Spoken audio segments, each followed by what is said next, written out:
जय श्री नारायण। हम आज एक व्रत के विषय में चर्चा करेंगे और अक्सर लोगों का प्रश्न रहता है, इसलिए मैंने महत्वपूर्ण समझा तो मैंने कहा कि आप सबको जानना चाहिए। क्योंकि अक्सर लोग ये प्रश्न करते रहते हैं कि पंडित जी आजकल बड़ा कर्जा हो रहा है और एक कर्जे से छूटते हैं, दूसरा कर्जा आ जाता है। तो जो लोग अधिक ऋण से व्याप्त हैं, अधिक ऋण जिनके पास में है और जो ऋण से परेशान हैं, उनके लिए कल बहुत अच्छा मुहूर्त है। कल यानी 8 जुलाई को, 8 जुलाई मंगलवार। तो आप कल से इस व्रत को प्रारंभ करिए और तब तक इस व्रत को करना है जब तक दूसरा भौम प्रदोष ना मिल जाए। कल भौम प्रदोष व्रत है और भौम प्रदोष व्रत विशेष रूप से ऋण मुक्ति के लिए सबसे उत्तम साधन है।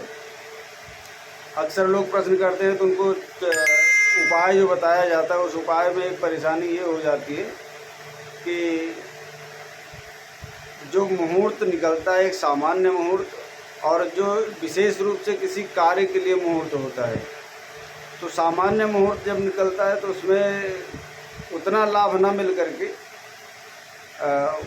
उसका जो है कुछ अंश तक ही लाभ मिल पाता है। जबकि जब एक व्यक्तिगत मुहूर्त जो होता है कि जो उसी के लिए वो मुहूर्त है, तो जो आप उसमें अगर अपना व्रत इत्यादि करते हैं या उसमें पूजा पाठ करते हैं विधि विधान से, तो उसका बहुत अच्छा लाभ मिलता है। तो ऋण मुक्ति के लिए ही जो है ये भौम प्रदोष व्रत है। अगर कोई व्यक्ति ऋण से बहुत परेशान है तो उसके लिए सबसे उत्तम साधन है ये। तो कल से इस व्रत को आप प्रारंभ करें। दिन में आप व्रत रखिए और शाम के समय में शिव जी की अथवा हनुमान जी की पूजा करिए, विशेष रूप से घी का दीपक जला करके। और उसके बाद में शिव जी का अच्छे से, जैसे सामान्य पूजा लोग करते हैं वैसे पूजा करिए।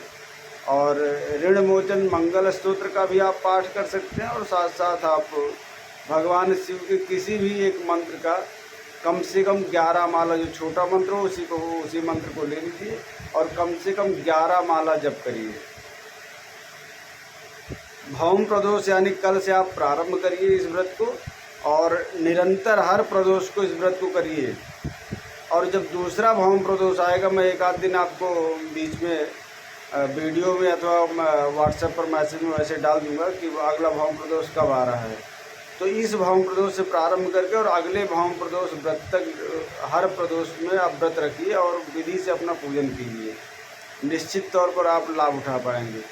कल जो प्रदोष लग रहा है उसमें 12:38 AM यानी कि रात में 12:38 तक प्रदोष व्रत रहेगा। तो कल शाम के समय में आपको प्रदोष पूरा मिल जाएगा और इसी में अपना व्रत रखिए। और सबसे अच्छी बात है कि मंगलवार दिन है और ज्येष्ठा नक्षत्र है। ज्येष्ठा नक्षत्र भी जो है ऋण मुक्ति के लिए बहुत उत्तम साधन है। तो ये कई सारी चीज़, भौमवार भी मिल रहा है, मंगलवार भी मिल रहा है और नक्षत्र भी बढ़िया मिल रहा है और साथ साथ तिथि भी अच्छी मिल रही है। तो ये सब एकत्रित बहुत कम मिल पाते हैं। इसलिए अगर इतना अच्छा मुहूर्त है तो अगर जो लोग इसके इच्छुक हों और जो ऋण से परेशान हों, वो लोग इस व्रत को बहुत बढ़िया अच्छी तरीक़े से अपना पूजा कीजिए भगवान शिव में अथवा हनुमान जी में श्रद्धा करके। और जितना आपके पास में सामर्थ्य हो उसके अनुसार आप पूजा कीजिए। ऐसा नहीं कि आपको विशेष रूप से हमको जो है मतलब हर व्रत में आपको 1000-2000 का सामान खर्चा करना पड़ेगा, ऐसा कुछ नहीं है। व्रत का नियम सबसे प्रथम ये है कि आप कोई भी खट्टा चीज़ ना खाएं और दूसरा कोई भी नमक वाला चीज़ ना खाएं। खट्टा, नमक, और प्रयास ये कीजिए कि चाय ना पीजिए। चाय अगर इस व्रत में आप पीते हैं तो व्रत खंडित हो जाता है। लोगों को पता नहीं है, वो लोग बोलते हैं, कुछ लोग बोलते हैं कि अरे चाय तो सामान्य हो। चाय सामान्य नहीं है, चाय आपके व्रत को खंडित कर देता है। तो कोशिश ये कीजिए चाय मत पीजिए।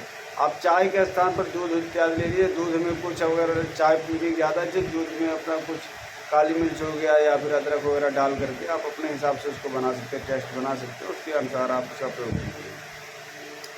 परंतु चाय पीने से बचिए, तम्बाकू खाने से बचिए। जो तंबाकू होता है, तंबाकू खाने से बचिए। तो अगर नियम से आप इस व्रत को करते हैं तो निश्चित तौर पर आपको जो है भगवान की कृपा से एक अच्छा लाभ मिल सकता है। और अगला जो भौम प्रदोष आएगा, मैं किसी दिन वीडियो में या फिर उसमें आपको जानकारी दे दूंगा कि आपको कब तक इस व्रत को करना है।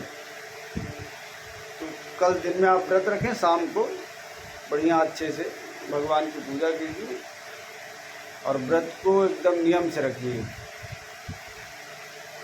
जय श्री नारायण।